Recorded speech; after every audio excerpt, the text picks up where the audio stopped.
శ్రీశ్రవణ ఛానల్‌కి చిన్నారులందరికీ, శ్రోతలందరికీ కూడాను మరొక్కసారి స్వాగతం.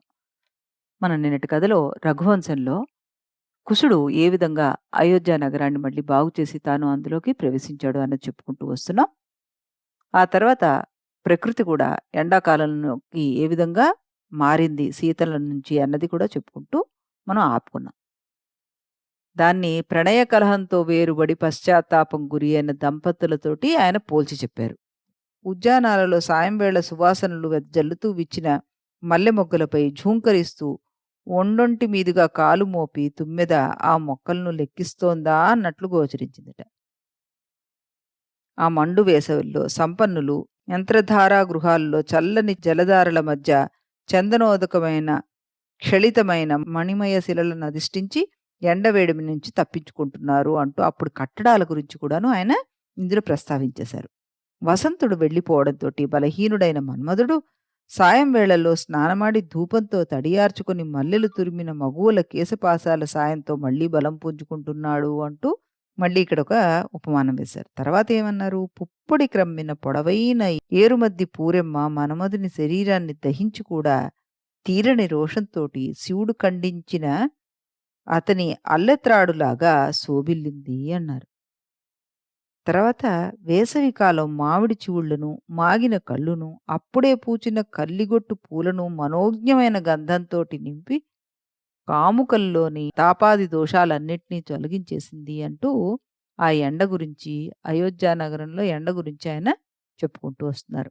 ఎండలు మండిపోతున్న ఆ సమయంలో అభ్యుదయ పదంలో సాగుతూ తన పాదసేవతోటి తాపం తొలగింపగల రాజు, రేరాజు వీరిరువురే ప్రజానీకానికి ప్రీతిపాత్రులైపోయారు అంటూ చంద్రుణ్ణి, రాజుని కూడాను ఏకంగా ఒక్కసారే ఇక్కడ మనకి పరిచయం చేసేసారాయన.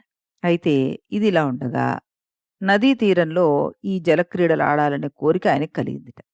అక్కడ నదీ తీరంలో డేరాలు ఏర్పాటు చేసుకున్నారు. జాలర్లు నీళ్లలోని మొసళ్ళను తొలగించేశారు. విష్ణుతేజుడైన కుశుడు తన సంపదకు, ప్రభావానికి తగినట్టుగానే నదిలో జలక్రీడలాడడానికి ఉద్యమించాడు. జలక్రీడాభిలాషులను చూడగోరి రాజు ఒక పడవపైకి ఎక్కాడు. తన పక్కనే ఉన్న చామర గ్రాహిణి అయిన బోయతతో అతడిలా అన్నాడు: వందల కొలది నా అంతఃపుర కాంతలు మైపోతలు కరిగిపోయేటట్లుగా జలక్రీడలాడుతున్నారు. అందువల్ల మబ్బులతో కూడిన సంధ్యోదయంలాగా ఈ సరయూ ప్రవాహం నానావర్ణ సమన్వితమై కనిపిస్తోంది చూడు. పడవలతో కల్లోలితాలైన నదీ జలాలు ఈ కాంతల కనులలోని కాటుకను కడిగివేసి దానికి బదులుగా మదరాగ శోభను కలిగిస్తున్నాయి అంటూ చక్కగా ఆయన వాళ్ళందరినీ చూసి ఆనందపడుతూ ఇంత చక్కగా ఎంజాయ్ చేస్తున్నారు వీళ్ళు అంటూ చెప్పుకుంటూ వస్తున్నాడు. తర్వాత ఇంకేమంటున్నారు? ముత్యాల వంటి జలబిందువులు ఆ వనితల మెడలో హారాల కింద కనబడుతున్నాయి అన్నారు. విలాసినుల పొక్కిళ్లకు, కనుబొమ్మలకు క్రమంగా ఉపమానాలు పేరు పొందిన సుడులు, అలలు, చక్రవాకాలు అంటూ ఆయన రకరకాలుగా దాన్ని ఉపమానాలు వేసుకుంటూ వచ్చారు. నదీ తీరంలోని మయూరాలు పురులు విప్పి నాట్యమాడుతూ మధుర కేకారావాలతోటి అభినందిస్తున్న పాటకు తగిన వీరి జల మృదంగ వాద్యం కనుల విందుగా ఉంది అన్నారు. తరుణీమణులు ఆ జలక్రీడల్లో ఎంతగా లీనమైపోయారంటే వారి జడ ముడులు విడిపోయాయట. పత్ర రచనలు కరిగిపోయాయి. ముత్యాల చెవికమ్మలు జారిపోయాయి. ఈ రీతిగా వాళ్ళు జల విహారం చేస్తూ వస్తున్నారు. అది చాలా మనోజ్ఞంగా ఉంది అన్నారు. అప్పుడు ఆ కుశుడు ఎలా ఉన్నాడు అంటేట, నదిలో ఆ రీతిగా క్రీడించే కుశుడు ఆకాశగంగలో అచ్చరలతో కూడి విహరించే అమరేంద్రునిలాగా ప్రకాశిస్తున్నాడు అంటూ కవి వర్ణించారు. పూర్వం శ్రీరాముడు అగస్త్య మహర్షి నుండి తాను స్వీకరించిన ఒక ఆభరణాన్ని రాజ్యంతో సహా కుశునికి అప్పగించి ఉన్నాడు కదా! జయశీలమైన ఆ ఆభరణం జలక్రీడల్లో రాజుకి తెలియకుండానే జారిపడి నీటిలో మునిగిపోయింది. అతడు యథేచ్ఛగా అక్కడ స్నానమాడి గట్టునున్న గుడారం చేరుకున్నాడు. అక్కడ అలంకరణ చేసుకునే సమయంలో దివ్య ఆభరణం శూన్యమై ఉన్న తన బాహును చూసుకున్నాడు. ఆ ఆభరణం జయలక్ష్మికి వశీకరణమైంది. పైగా తన తండ్రి ధరించింది. అంచేత అతడిది జారిపోవడాన్ని సహించలేకపోయాడే గాని లోభంతో కాదు. ఆ ధీరుడు పూలను, ఆభరణాలను సమదృష్టితో చూసేవాడు కదా మరి. పిదప ఈతలో నిపుణులైన జాలరులందరినీ ఆభరణాన్ని అన్వేషించవలసిందిగా రాజు ఆజ్ఞాపించాడు. వాళ్ళు ఆ నదిని వెతికి వ్యర్థ ప్రయత్నమయ్యారు. అయినా ఆభరణం జాడ తెలియకపోవడం వల్ల వాడిన మొహాలతో వచ్చి కుశుడితోటి ఇలా అన్నారు. "దేవా! ప్రయత్నంతో అంతా వెతికాం. కానీ మునిగిపోయిన ఆభరణం ఎక్కడా దొరకలేదు. కానీ మడుగులో ఉండే కుముదుడు అనే నాగరాజు లోభంతో దాన్ని తీసుకొని ఉంటాడేమోనని భావిస్తున్నాము" అంటూ చెప్పారు. అది విని కోపంతో కనులు ఎర్రగా అయి బలవంతుడైన కుశుడు ధనుర్ధారి అయ్యాడు. నదిగట్టున నిలిచి కుముదుణ్ణి హతమార్చడానికై గరుడాస్త్రాన్ని వెంట సంధించాడు. అప్పుడా నది క్షోభపడి తరంగ హస్తాలతోటి గట్టులను పడగొడుతూ గర్తంలో పడ్డ వనగజంలాగా భయంకరమైన ధ్వని గావించిందట. అంతటా మధ్యమానమైన సముద్రం నుండి లక్ష్మీ సహితమైన పారిజాత వృక్షం ఉదయించినట్లు క్షోభ చెందిన ముసళ్ళు గల ఆ మడుగు నుండి ఒక కన్యను ముందు పెట్టుకుని భుజంగరాజు వెంటనే పైకొచ్చట. ఆభరణం తిరిగి అప్పగించడానికి వచ్చిన కుముదుణ్ణి చూసిన కుశుడు గరుడాస్త్రాన్ని ఉపసంహరించుకున్నాడు. వినమ్రుల పట్ల సజ్జనులు కోపం చూపరు కదా మరి, అందుకని.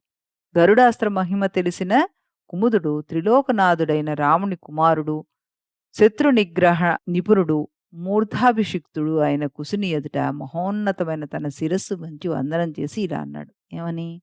నరేంద్ర, కార్యార్థమై మనుజుడిగా అవతరించిన శ్రీరామచంద్రుని పుత్రుడివి నువ్వు. నిన్ను ఆ రామునికి మారు రూపంగా భావిస్తున్నాను. అలాంటి నేను ఆరాధనీయుడవైన నీ ప్రీతికెలా విఘాతం కలిగిస్తాను చెప్పు. చేతి దెబ్బకు పైకెగిరిన బంతి వైపు చూస్తూ ఈ బాలిక ఆకాశం నుండి పడే చుక్కలాగా మడుగున నుండి పడుతున్న నీ ఆభరణాన్ని చూసి మిక్కిలి కుతూహలంతో పట్టుకుంది. మోకాలి వరకు వేళ్లాడుతూ అల్లెతాటి దెబ్బల గుర్తులు కలిగి భూవలయ రక్షణలో పరిగెవలె విలసిల్లే బలిష్టమైన నీ భుజంతో ఈ ఆభరణం మళ్ళీ సంయోగం పొందుగాక. రాజా, ఈమె నా కనిష్ట సోదరి. ఈమె పేరు కుముద్వతి. చిరకాలం తమ పాదసేవ చేస్తూ తన అపరాధాన్ని తొలగించుకోవాలని ఆవిడ అభిలాషిస్తోంది. ఈ బాలిక కోరికను మన్నింపు అంటూ కుముద్వతిని ఆయనకివ్వడానికి ఇష్టపడ్డాడు ఈ నాగరాజు. అంటే ఏమైంది?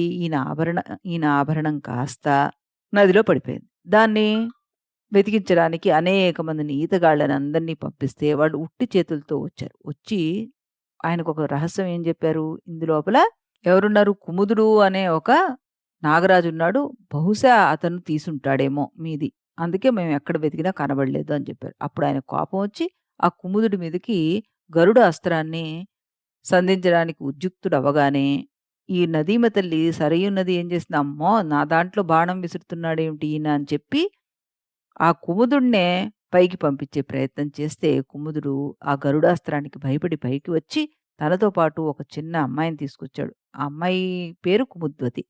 ఆ అమ్మాయి బంతి ఆడుకుంటూ, ఆడుకుంటూ ఉండగా ఈ రత్నాభరణం అందులో పడిపోతే దాన్ని ఆవిడ పట్టుకుంది. అది తెలియక చేసిన పొరపాటు. కానీ దానికి ప్రాయశ్చిత్తంగా ఈవిడిని నీకిచ్చి పెళ్లి చేస్తాను. నీ దగ్గర ఉండి నీకు సేవ చేసుకుంటూ ఉంటుంది అని ఆయన నాగరాజు ఈ కుముద్వతీ దేవిని ఈయనకిచ్చి వివాహం చేయడానికి నిశ్చయించాడు. మరి రేపు కుముద్వతితోటి కుశుడి పరిణయం ఎలా జరుగుతుంది? తర్వాత ఏం జరుగుతుంది? ఇవన్నీ తెలుసుకుందాం. అంతవరకు సెలవు.